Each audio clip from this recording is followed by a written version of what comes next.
Selamat malam saudara sekalian. Kali ini kita akan belajar di dalam kitab 2 Korintus pasal 12 ayat 7 sampai dengan yang ke-10. Saya akan dibacakan buat Bapak Ibu dan saudara sekalian. Demikian bunyi firman Tuhan. Dan supaya aku jangan meninggikan diri karena pernyataan-pernyataan yang luar biasa itu, maka aku diberi suatu duri di dalam dagingku, yaitu seorang utusan iblis untuk menggocoh aku supaya aku jangan meninggikan diri. Tentang hal itu, aku sudah 3 kali berseru kepada Tuhan, supaya utusan iblis itu mundur daripadaku. Tetapi jawab Tuhan kepadaku, cukuplah kasih karuniaku kepadamu. Sebab justru dalam kelemahanlah kuasaku menjadi sempurna. Sebab itu terlebih suka aku bermegah atas kelemahanku, supaya kuasa Kristus turun menaungi aku. Karena itu aku senang dan rela di dalam kelemahan, di dalam siksaan, di dalam kesukaran, di dalam penganiayaan dan kesesakan oleh karena Kristus. Sebab jika aku lemah, maka aku kuat. Bapak, Ibu, dan Saudara yang dikasihi Tuhan, saya sering mendengar kesaksian bagaimana Tuhan menolong mereka, anak-anak Tuhan, hamba-hamba Tuhan yang hidup dalam kesusahan, yang sedang mengalami masalah keuangan. Ada yang mengisahkan bagaimana Tuhan mengirim uang di saat mereka membutuhkan. Ada yang mengisahkan bagaimana Tuhan memberikan emas batangan lewat orang lain yang tidak mereka kenal. Pendek kata, banyak mukjizat dilakukan Tuhan pada mereka yang memberikan kesaksian tersebut. Sedangkan saya, selama 25 tahun lebih hidup melayani Tuhan. 25 tahun masa pelayanan saya, belum pernah menyaksikan pertolongan spektakuler itu terjadi dalam kehidupan saya. Bapak Ibu dikasihi Tuhan, ketika saya membutuhkan uang sekedar untuk membeli beras ataupun air minum,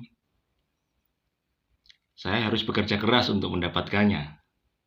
Untuk mencukupi kehidupan bulanan rumah tangga saya dan istri, kami juga harus bekerja keras setiap hari.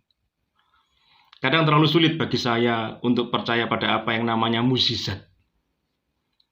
Terkadang saya sebatas percaya Tuhan hanya sekedar menciptakan dunia ini, lalu Dia meninggalkannya. Bapak Ibu dikasihi Tuhan, namun apakah karena hidup saya seolah tidak ada mukjizat, lalu saya kehilangan iman kepercayaan saya kepada Tuhan? Tidak, sekali-kali tidak. Saya tidak akan pernah kehilangan iman saya kepadanya, kepada Tuhan Yesus, hanya karena tidak ada mukjizat terjadi dalam kehidupan saya. Saya tidak akan pernah kehilangan iman kepercayaan saya kepada Tuhan Yesus Kristus, hanya karena seolah-olah di dalam hidup saya tidak ada mukjizat. Saya belajar banyak sebenarnya dari Sadrak, Mesak, dan Abednego. Sesaat sebelum mereka akan dimasukkan dalam perapian yang menyala-nyala, walaupun Tuhan tidak menolong mereka, mereka tetap tidak akan menyembah Allah lain selain Elohim. Dan tentunya dalam akhir ceritanya kita semua tahu kan, Elohim, Tuhan, Allah yang disembah Sadrak dan Mesak dan Abednego, yang juga kita sembah sampai saat ini, tetap menolong mereka.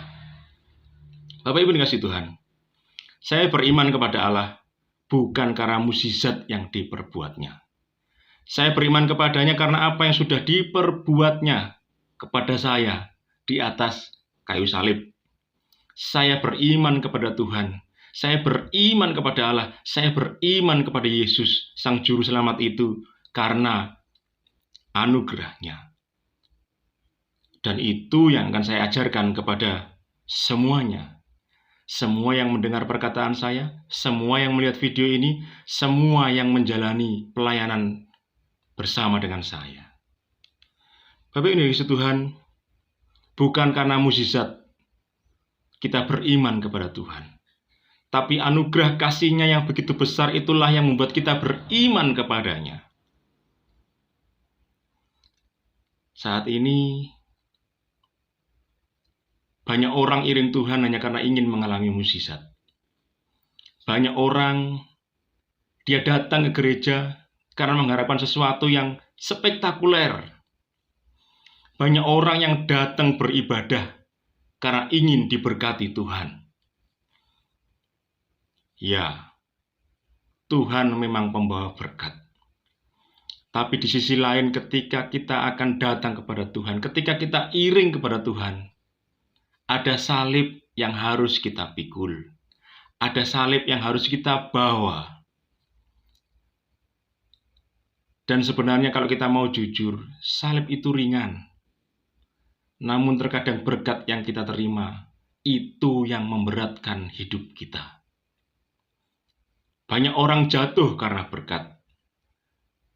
Tetapi banyak orang terbangun imannya karena mikul salib. Karena pikul salib Tuhan.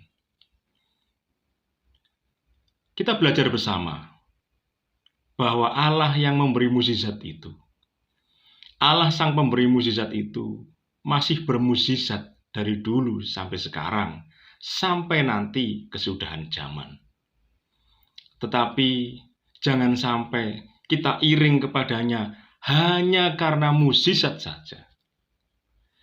Kita adalah umat pilihan Allah yang dipilih oleh Allah karena anugerahnya. Itu bukan karena hasil usaha kita sebagai manusia, tetapi semata-mata karena anugerahnya. Sola gratia. Karena anugerah Tuhan yang rela, taat, sampai mati di atas kayu salib. Bapak Ibu dikasihi Tuhan, belajarlah kepada Sadrak, Mesak, dan Abednego. Bahkan terlebih lagi, belajarlah kepada Tuhan itu sendiri. Kalau Sadrak, Mesak, dan Abednego tetap ditolong Tuhan walaupun dia ngomong seperti itu. Dia tetap dilepaskan dari perapian yang menyala-nyala. Tetapi Tuhan sendiri, dia tidak menolong dirinya sendiri. Walaupun dia mampu. Tetapi dia taat kepada Bapaknya, taat kepada kehendak Bapaknya. Rela menyerahkan nyawanya di atas kayu salib untuk menebus kita, umat yang percaya, menebus kita dari dosa, menuju kehidupan yang kekal. Kehidupan yang penuh dengan berkat Tuhan. Janganlah mengiring Tuhan karena mengharap sesuatu yang spektakuler. Janganlah ikut Tuhan hanya karena mengharap mukjizat-mukjizatnya saja. Jangan juga mengikut Tuhan hanya karena kita berharap mendapatkan berkat. Semua orang sudah mendapatkan berkat dari Tuhan. Umat pilihan adalah umat yang mendapatkan anugerahnya. Jadi apa toh yang kita inginkan? Karena semuanya itu sudah disediakan Tuhan bagi kita. Semua sudah disediakan oleh Allah, pencipta semesta alam, Sang Maha Kuasa itu untuk kita. Semua sudah disediakannya. Dan kita hanya cukup menengadahkan tangan, berdoa, siap menerima berkat anugerah daripadanya. Pekerjaan kita itu, pekerjaan keras yang kita lakukan itu adalah satu bentuk pengakuan bahwa kita masih hidup di dunia. Tetapi pekerjaan kita pun itu merupakan anugerah dari Tuhan. Kita adalah orang pilihan yang tidak bisa lepas dari anugerahnya. Sekali lagi Bapak Ibu, iringlah kepada Tuhan bukan karena mukjizatnya.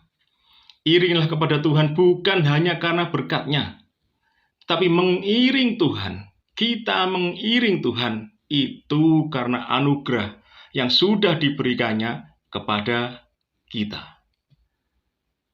Selamat malam.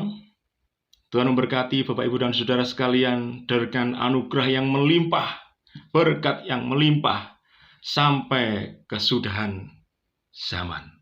Amin. Firman Tuhan.